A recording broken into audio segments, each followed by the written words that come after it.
If you didn't win the league, if you get to the cup final, last game of the season, bang, fantastic. You win the cup, saves the season, win the league next year. And that's kind of how it was, Richard, for that time. Where it was and you went with your dad to those games? Was he into football? There's three men that was responsible for my Celtic supporting life. My father, my Uncle Francie, and my sort of Dutch grandparent Archie, who just died in January there.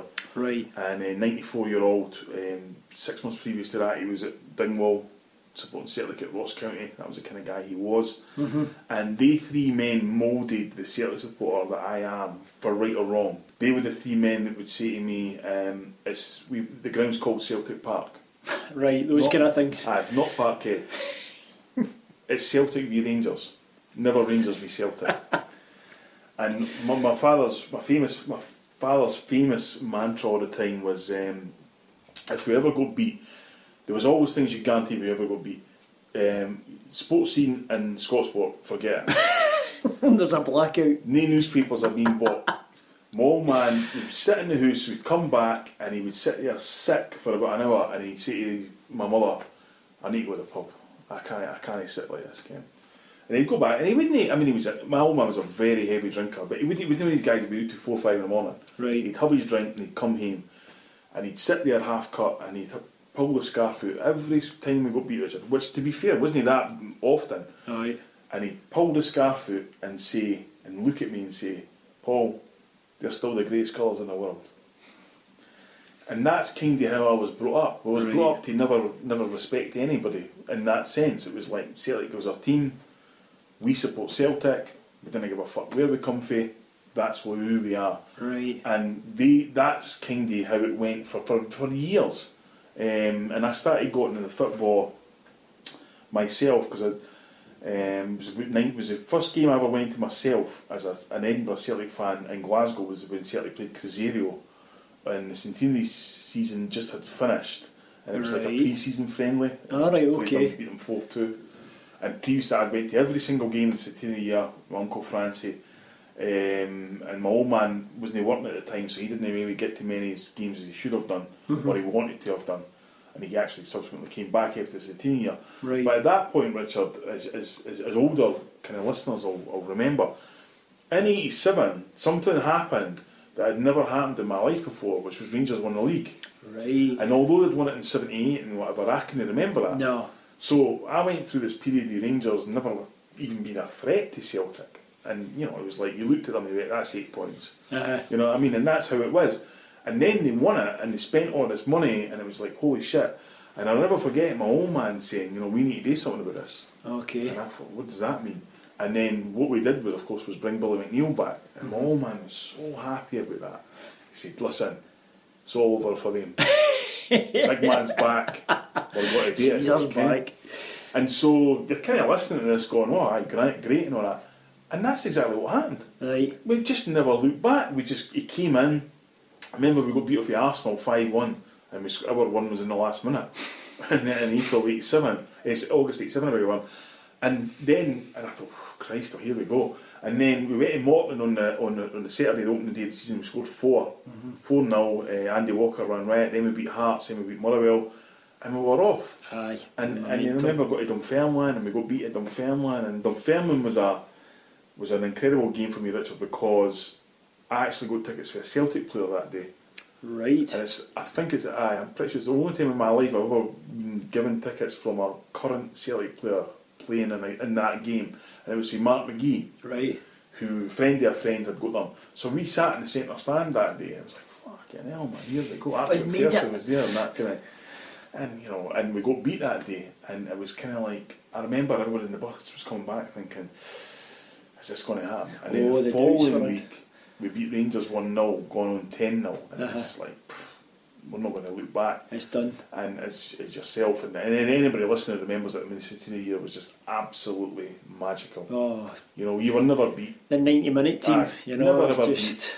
I mean, Billy Conley said it on the centenary video. He said, this guy standing there and said, "Oh, there's a minute I have to go." So and that's what it was like. That is exactly what it was like. And I remember the one game in particular. I remember, Richard, Dundee on Valentine's Day, and I always remember it because Derek White was in the Daily Record. Right.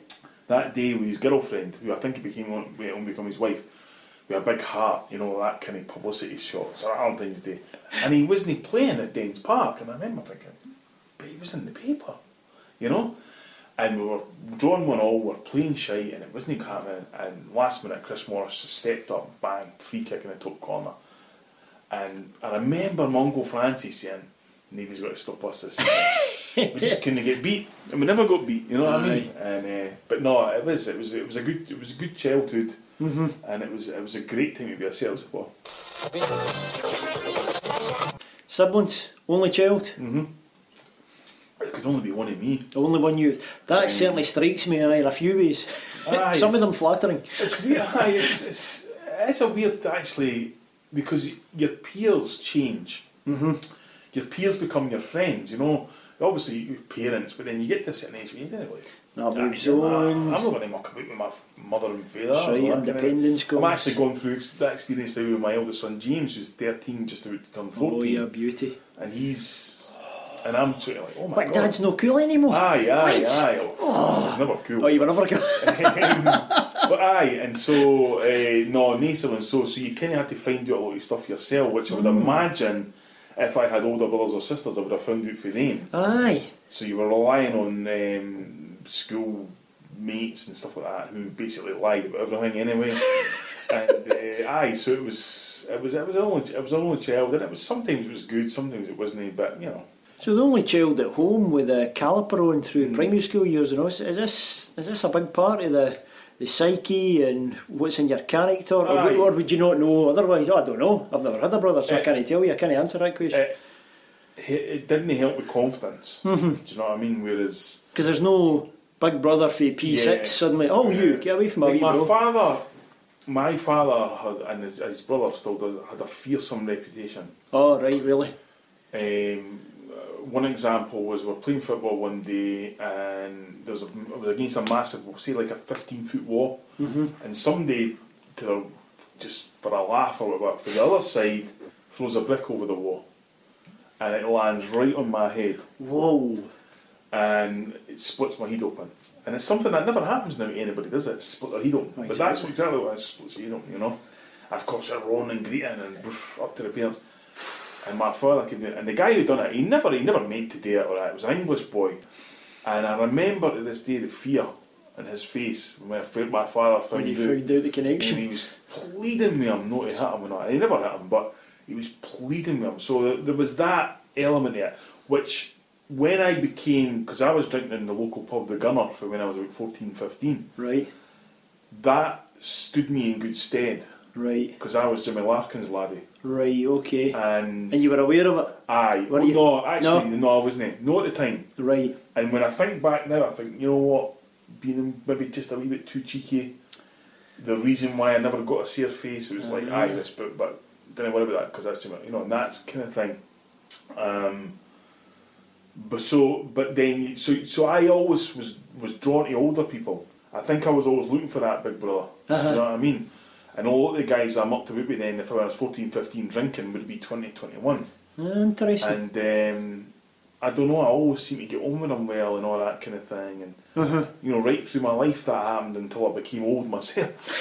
And there's not really that many older people anyway, you know what I mean? You're walking around cemeteries now. Aye, exactly. And I remember, like, one of the things it done for me, because the Gunner's got a fearsome reputation. It's not so bad now, but I mean, it's no Windies, one way in, one way out, that kind of thing, right? God almighty. And one of the guys, this is what really made me to being Jimmy Larkin's laddie to Paul Larkin, was we went to this party after the Gunner went one Sunday night, and there was a guy there, Gary Hughes, Goose we call him. And he was a big friend of the family and all that kind of thing, you know, hard as nails kind of guy. And he was about 7 or 8 years older than me. And we're drinking this party all night. And we were after these two birds, right? And there was no chance. Apart from the fact, we're not exactly Brad Pitt and George Clooney. We were fucking miraculous, you know. That's right. So 4 or 5 in the morning, right? Fuck that. So the boy who owned the house, Woody, says, "I'll phone you a taxi." It was maybe a couple of miles down the road. Right. And we go out and we're, you know, the usual way, you need to leave a house quickly when they're drunk. Aye, right, see you later. Aye, you going to the moon? Aye, all that stuff. The time we got to the taxi, Richard, I'll never forget, this is in 1993. Right. The taxi was £6.50 before we'd even left the house. So Gary's looked at it, even though he's steaming drunk, and went, fuck that. There's a few things you'll clock even drunk. And he's like, listen, that's what I've got for my carry at the morning, or for the pub the morning. And he's like, fuck it, we'll do a bowl. So we've about turned and ran right through the back greens to get away from this taxi, which has been sitting there. And Gary's in front of me, and he's running, and next thing, bang, disappears completely. And I was like, holy shit. And then I fell over him.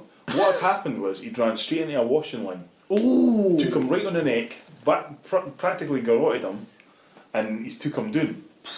So that was that. So we've managed to get through whatever, and literally the whole way up the road, I'd carried Gary up the road, and he would be the whole way up the road, he was kicking cars, and he was like, oh, there's so-and-so stayed there, let's go up there for a bottle of beer. It's 4:30 in the morning. No, and he's gone anywhere for a bottle of beer.